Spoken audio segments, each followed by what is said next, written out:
इतिहास में कई आक्रमण हुए, लेकिन कुछ इतने भयानक थे कि उन्होंने पूरे देश को हिलाकर रख दिया।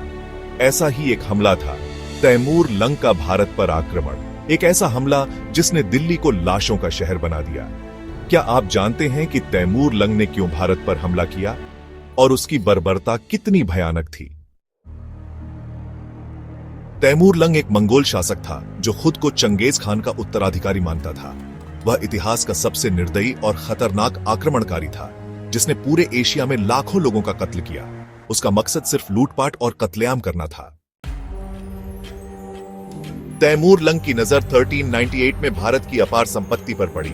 उसे मालूम था कि दिल्ली सोने चांदी से भरी हुई है, लेकिन एक और वजह थी खुद को इस्लाम का रक्षक साबित करना। उसने बहाना बनाया कि दिल्ली के सुल्तान नसीरुद्दीन महमूद तुगलक कमजोर शासक है और इसलिए उसने भारत पर हमला कर दिया। तैमूर की सेना दिल्ली के पास पहुंची और वहां के लोगों को बेरहमी से मारना शुरू कर दिया। कहते हैं कि दिल्ली में लाशों के ढेर लग गए थे। लाखों लोगों को जिंदा जला दिया गया और महिलाओं बच्चों को गुलाम बना लिया गया।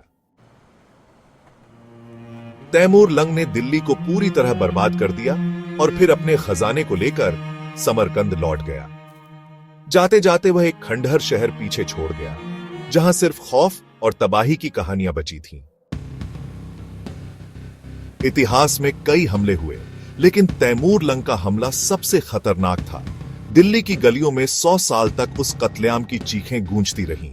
आज भी यह हमला इतिहास का सबसे भयानक अध्याय माना जाता है।